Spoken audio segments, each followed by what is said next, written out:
disampaikan sama Prof. Mahmud MD bahwa kepala daerah 80% itu korup, dan yang lebih fantastis lagi, mantan Ketua Umum P3 Romahur Rahuri bilang kepala daerah yang korup itu 99,9%.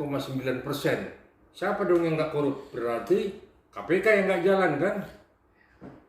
Kok sedemikian parahnya negara ini sampai 99% ataupun 80% kepala daerah itu korup.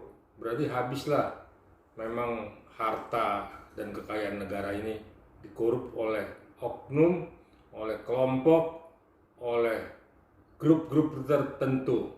Nah, di sini kita nggak tahu nih, oligarki di sini pasti punya peran semua, karena untuk menjadikan kepala daerah itu kan perlu biaya, perlu uang. Nah, mungkin sebelumnya mereka sudah ada ikatan dengan janji-janji kalau nanti terpilih menjadi orang nomor 1 di tingkat kabupaten atau di tingkat wali kota, ya udah tinggal bagi-bagi jatah aja, entah itu tambang, entah itu APBD-nya, entah itu apa. Artinya kalau udah seperti itu statement petinggi kita sangat prihatin dan sangat sedih sekali ketika ada statement dari Prof. Mahmud, dari mantan Ketua Umum P3 Romahuri. Nah, apa yang siapa lagi yang bisa kita percaya? Karena sudah seperti itu statementnya. Jadi negara ini benar-benar digerogotin. Nah, mudah-mudahan Prof. Mahmud tidak berhenti di situ, mengusut dong, meminta, kan membawai hukum. Prof. Mahmud kan di Menko Polhukam, salah satunya kan institusi hukum yang dipimpinnya. Nah, itu saya pikir nggak bisa hanya ngomong, artinya harus dikejar dan harus diusut. Jadi saya sebagai rakyat pun merasa prihatin kalau negara ini digerogoti oleh oknum-oknum tertentu yang kepentingannya untuk oligarki. Bang. Saya pikir bukan hanya infrastruktur ya, artinya konsesi-konsesi tambang itu habis dibagi-bagi. APBD ini kan mungkin digerogoti oleh anak buah ataupun pegawai-pegawai yang berjamaah sekarang dari tingkat kepala desa, lurah, camat, sampai tingkat kabupaten, bupati dan wali kota. Kan indikasinya seperti sana statement kalau kita ikuti statementnya Prof. Mahmud dan si Romahuri ini. Artinya 99,9% korup. Seperti apa negara ini? Itu baru di tingkat pemerintah daerah, di tingkat 2, belum di tingkat 1, belum di kecamatan, belum di kelurahan atau di desa, belum lagi di institusi lain. Memang benar-benar luar biasa bahwa negara kita ini digerogoti oleh oknum-oknum yang begitu jahat dan menghancurkan dan menyengsarakan ekonomi rakyat.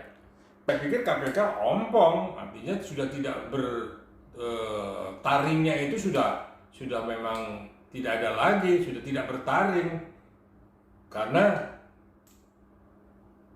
kita lihat KPK tidak ada reaksi kan, hanya 1 bulan belum tentu megang atau menangkap atau OTT satu kepala daerah, ya.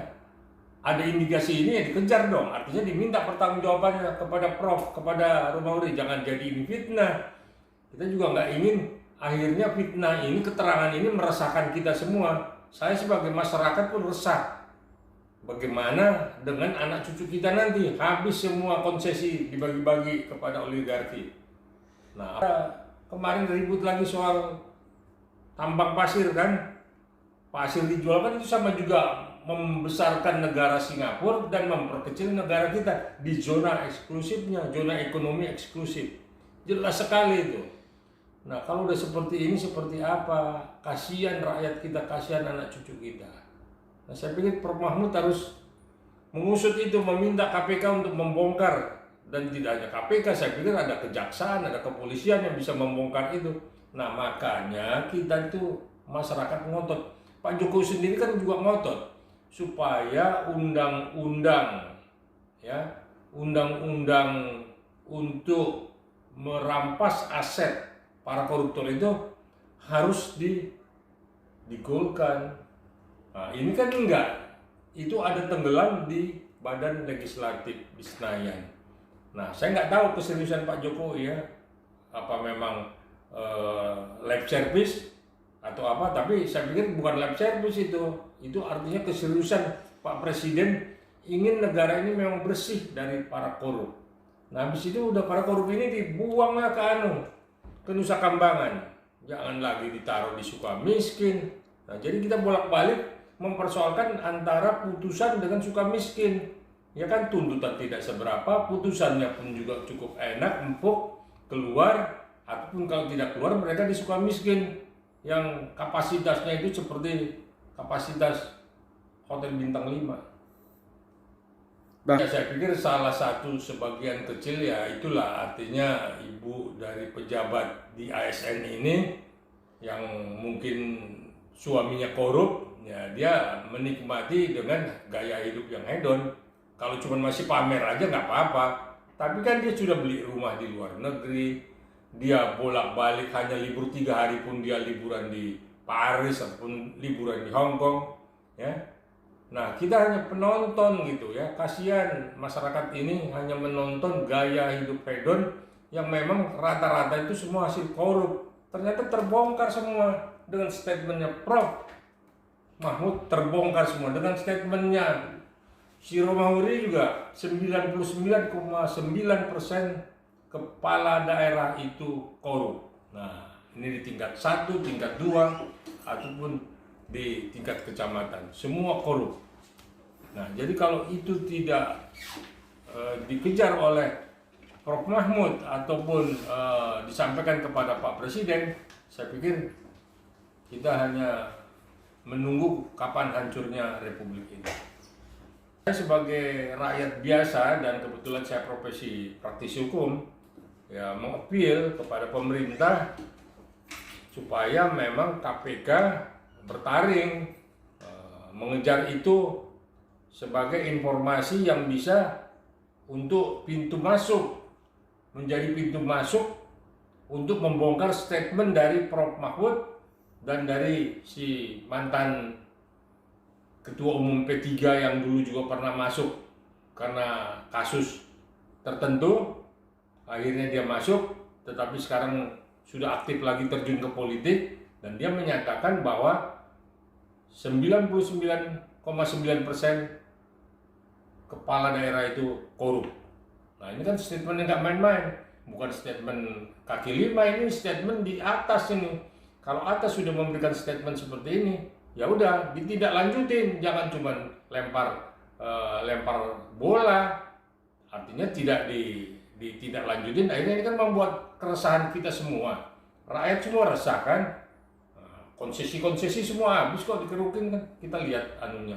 Saya pikir itulah yang saya minta untuk Prof Mahfud dan Romauri untuk bisa mempertanggungjawabkan ucapannya ya, yang sudah viral di mana-mana, mengatakan bahwa negara ini memang dipimpin oleh kepala-kepala daerah yang korup. Nah, itu saya pikir harus ditindaklanjuti oleh KPK. Saya pikir itu yang bisa saya sampaikan. Terima kasih.